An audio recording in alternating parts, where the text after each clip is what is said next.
नमस्कार साथियों, आपका अपना आईटीआई यूट्यूब चैनल में आप सभी लोगों का हार्दिक स्वागत है। आज के वीडियो का थंबनेल सभी साथियों ने चेक कर लिया होगा। जो आज का हमारा वीडियो रहने वाला है वो यूपी स्कॉलरशिप से रिलेटेड रहने वाला है। हम आपको इस वीडियो में बताएंगे कि जिन छात्राओं का पैसा अभी तक उनके एक बैंक अकाउंट में नहीं पहुंचा है या जिन छात्रों के पास कोई ना कोई एरर आ रही है जिससे जिनका फॉर्म वेरीफाई हो चुका है लेकिन पैसा नहीं पहुंचा है, जिन लोगों का फॉर्म पेंडिंग है, पैसा अभी तक नहीं पहुंचा है और जिन लोगों के स्टेटस में नो डाटा फाउंड आ रहा है और पैसा अभी तक नहीं पहुंचा है। सारी एरर किस तरीके से आपको विभाग में शिकायत करनी है कि जिससे कि आपका पैसा 12 से 24 घंटे में आपके बैंक अकाउंट में ट्रांसफर किया जा सके। सारी जानकारी कम समय में आपको पूरा प्रयास करेंगे आपके पास पहुंचा सकें। अगर आप हमारे यूट्यूब चैनल पर पहली बार जुड़े हो, हमारे चैनल को सब्सक्राइब कर लें, बेल आइकन को प्रेस कर लें और वीडियो आपको अच्छा लगे तो अपने साथियों के साथ इस वीडियो को शेयर कर दें। चलिए सबसे पहले हम आपको बताते हैं जो विभाग की वेबसाइट है उस वेबसाइट पर आपको ले चलते हैं। तो सबसे पहले हम आपको बताते हैं कि जिन लोगों का डाटा वेरीफाई है, जिन लोगों का डाटा वेरीफाई है, आपकी कैटेगरी कोई भी हो, अगर आपकी जनरल कैटेगरी है, आपकी जनरल कैटेगरी है और आपकी ओबीसी कैटेगरी है और उसके बाद आपकी माइनॉरिटी कैटेगरी है, आपकी माइनॉरिटी कैटेगरी है, तो इन 3 कैटेगरी वाले छात्रों को परेशान नहीं होना है। हमने आपको हर कमेंट में जो छात्र हमें कमेंट करते हैं उस कमेंट में हम उन्हें बताते हैं कि आप लोग परेशान ना हो, आपका जो पैसा है वो 5 अप्रैल तक आपके बैंक अकाउंट में ट्रांसफर किया जाएगा। आज आपकी 3 तारीख हो चुकी है। 3 तारीख को भी काफी लोगों के अकाउंट में आप बोल सकते हैं बुधवार को 3 अप्रैल को काफी लोगों के बैंक अकाउंट में जो पैसा है वो ट्रांसफर किया गया है। आप लोग क्या करते हैं कि आप एसएमएस का इंतजार करते हैं, आप अपनी ई पासबुक देखते हैं, आप एक बार बैंक में जाकर अपनी जो ऑनलाइन पासबुक जो ऑफलाइन पासबुक होती है उस पासबुक को आप चढ़ाइए।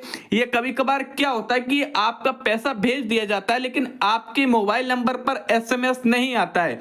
आप लोग इंतजार करते हैं कि आपके स्कॉलरशिप का जो पैसा आता है उसका आपके पास एसएमएस आया। कभी किसी कारणवश सर्विस की वजह से ऐसा भी हो जाता है कि आपके बैंक अकाउंट में पैसा पहुंच जाता है और आपके पास मैसेज नहीं आता है। तो सभी छात्र अपना प्रॉपरली ₹1 ट्रांजैक्शन करके करंट का जो स्टेटस है अपने पासबुक का वो आप अवश्य चेक कर लें, क्योंकि उसमें ज्यादातर एरर होती है कि इस एरर के कारण आप इंतजार करते रहते हैं कि आपका पैसा भेजा जाएगा लेकिन वो किसी कारणवश आपका पैसा आपके बैंक अकाउंट में पहुंच जाता है लेकिन आप क्लियरली उसे नहीं कर पाते हैं।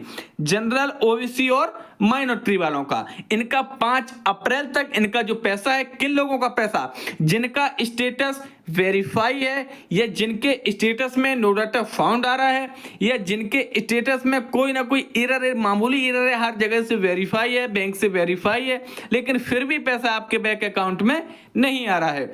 आपकी कैटेगरी जनरल ओबीसी और माइनॉरिटी वालों का क्लियर हो चुका। अब हम बात करते हैं आपकी एक एससी और एसटी कैटेगरी की, एससी और आपकी एसटी कैटेगरी की। तो इन लोगों का जो काफी छात्र ऐसे हैं जिनका फर्स्ट इंस्टॉलेशन का भी पैसा उनके बैंक अकाउंट में ट्रांसफर नहीं किया गया है, तो ऐसे छात्र परेशान ना हो। उनके करेंट स्टेटस में जो फीस अलाउंस है वो प्रदर्शित हो रहा है और जो पेड अमाउंट है स्टेट के द्वारा वो भी प्रदर्शित हो रहा है, लेकिन उनके बैंक अकाउंट में अभी तक एक भी किस्त भारत सरकार के द्वारा, आप बोल सकते हैं जो उत्तर प्रदेश सरकार के द्वारा जो उनकी छात्रवृत्ति योजना के लिए जो छात्र एलिजिबल होते हैं स्कॉलरशिप के लिए जो हमारी राज्य सरकार देती है, तो उस राज्य सरकार भी देती है और आपको जो भारत सरकार होती है केंद्र सरकार भी आपको स्कॉलरशिप में जिनका परसेंटेज होता है दोनों को मिलाकर आपको परसेंटेज दी जाती है, लेकिन अभी तक उनके बैंक अकाउंट में पैसा ट्रांसफर नहीं किया जाए। तो ऐसे कैटेगरी वालों को, एससी और एसटी कैटेगरी वालों को 10 अप्रैल तक उनका जो फर्स्ट इंस्टॉलेशन का पैसा उनके बैंक अकाउंट में ट्रांसफर किया जाएगा। अब हम बात करते हैं एसटी और एसटी कैटेगरी का, जिनका सेकंड इंस्टॉलेशन का पैसा है, तो उनका सेकंड इंस्टॉलेशन का पैसा 15 अप्रैल तक उनके बैंक अकाउंट में आने को दिख जाएगा। तो अब हम आपको आगे इस वीडियो में बताएंगे किस तरीके से जिनका नो डाटा फाउंड आ रहा है उनका किस तरीके से शिकायत करना है। ये आपका वेरीफाई भी हो चुका है। काफी लोगों का जो स्टेटस है वो मार्च महीने से ही वेरीफाई हो गया था, अभी तक वेरीफाई ही हो रहा है। उसके अलावा जो अमाउंट है वो प्रदर्शित नहीं हो रहा है, ना ही केवल करेंट स्टेटस में वेरीफाई रिकमेंडेड डिस्ट्रिक्ट लिख के आ रहा है, वेरीफाई रिकमेंडेड बाई डिस्ट्रिक्ट, लेकिन उसके अलावा कोई भी ऐसा फंक्शन नहीं है जो अभी चेंज हुआ हो। तो ऐसे कैंडिडेटों को क्या करना है कि विभाग में एक आपको शिकायत करनी है। उस शिकायत के आधार पर ही आपकी जो स्कॉलरशिप है वो 12 से 24 घंटे के अंदर आपके बैंक अकाउंट में ट्रांसफर की जाएगी। ये जो हम शिकायत आपको बता रहे हैं जनरल, एससी, एसटी, माइनॉरिटी और ओबीसी सभी कैटेगरी वालों के लिए रहने वाली है। तो आप लोगों को गूगल पर टाइप करना है यूपी स्कॉलरशिप। जैसे ही आप गूगल पर टाइप कर लेंगे यूपी स्कॉलरशिप, तो आपके सामने जो स्कॉलरशिप की साइट है वो आपके सामने ओपन हो चुकी है, जो आप सभी लोगों को क्लियरली दिखाई दे रही होगी। अब आपको क्या करना है, पहली वाली साइट पर क्लिक करना है। जैसे ही आप इस साइट वाली पर क्लिक करेंगे, अब इसमें दो प्रकार की आपकी शिकायत होती है। एक आपकी मुख्यमंत्री पोर्टल पर शिकायत होगी, एक आपकी जो छात्रवृत्ति का पोर्टल है उस पोर्टल पे आप जो छात्रवृत्ति के आपके अधिकारी हैं, लखनऊ इनका जो ऑफिस है, निदेशालय है स्कॉलरशिप का समाज कल्याण विभाग का, तो आप उन समाज कल्याण के विभाग के अधिकारियों से भी आप संपर्क कर सकते हैं। तो सबसे पहले हम आपको बताते हैं कि आप विभाग के जो अधिकारी हैं उनसे आप शिकायत अपनी किस तरीके से करेंगे। तो उनसे शिकायत करने के लिए आपको कॉन्टैक्ट वाले आइकन पर आपको क्लिक करना है। जैसे आप कॉन्टैक्ट वाले आइकन पर क्लिक करेंगे तो आपके साथ जो विभागीय अधिकारी हैं उन अधिकारियों के नाम, पद और उनके जो हेल्पलाइन नंबर है वो आपको देखने को मिल जाएंगे। तो आप सभी लोगों को क्लियरली दिखाई दे रहा हो, यहाँ पर लिखा हुआ है समाज कल्याण विभाग उत्तर प्रदेश। इनका जो हेल्पलाइन नंबर है वो आपके सामने प्रदर्शित है।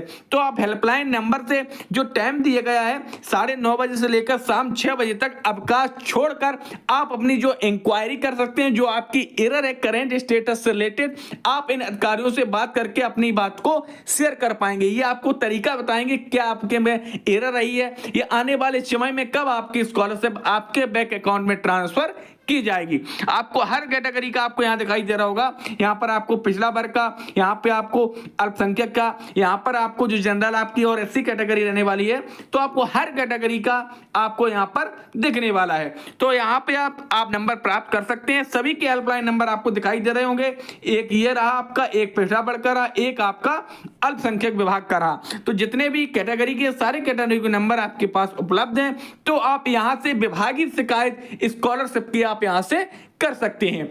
अब हम दूसरी बात आपको बताते हैं। दूसरी बात हमने आपको बताई है कि आप मुख्यमंत्री पोर्टल पर भी शिकायत कर पाएंगे। तो मुख्यमंत्री पोर्टल का जो गवर्नमेंट का मोबाइल नंबर है, आप सभी लोगों को मोबाइल नंबर भी क्लियर रहा होगा। जो गवर्नमेंट का मोबाइल नंबर है वो आपका मोबाइल नंबर क्या था, 1076 पर आप अपनी कंप्लेन करेंगे। कंप्लेन में आपको अपना रजिस्ट्रेशन की संख्या बतानी पड़ेगी। जो आपके कस्टमर केयर आपसे बात करेंगे, जो अधिकारी बात करेंगे, वह आपसे आपकी रजिस्ट्रेशन संख्या पूछेंगे। आपका कॉलेज के डिस्ट्रिक्ट में है, आपके कॉलेज का क्या नाम है, आपने किस सत्र में अपना ऑनलाइन आवेदन किया था, ये सारी डिटेल वो आपसे पूछेंगे। आपको इन डिटेल को उन्हें बता देना है। आपके करेंट स्टेटस में क्या प्रदर्शित हो रहा है, ये सारी जानकारी आपको उन पर जब आप 1076 पर बात करेंगे तो आपको ये सारी इंक्वायरी उन्हें बता देने वाली है।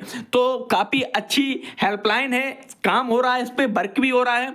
12 से 24 घंटे में काफी छात्रों का पैसा आया है। जिन लोगों ने हमें पर्सनली मैसेज किया था व्हाट्सएप पे, तो उन लोगों को हमने ये तरीका बताया था, तो उन लोगों का पैसा उनके बैंक अकाउंट में ट्रांसफर किया जा चुका है। कोई भी कैटेगरी हो, जनरल, एससी, एसटी, माइनॉरिटी और ओबीसी।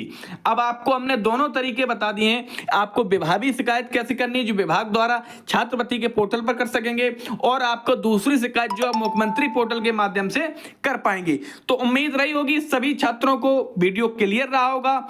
वीडियो में अगर जानकारी आपको अच्छी लगी है तो हमारे वीडियो को लाइक अवश्य कर दें, और अभी तक आपने इस यूट्यूब चैनल को सब्सक्राइब नहीं किया, सब्सक्राइब कर दें, बेल आइकन को प्रेस कर दें। और जो साथी आपके साथी हो, उनके सामने भी ये समस्या आ रही हो, तो उनके साथ ये वीडियो अपना शेयर अवश्य कर दें। तो वीडियो में बने रहने के लिए सभी साथियों का एक बार फिर बहुत बहुत धन्यवाद।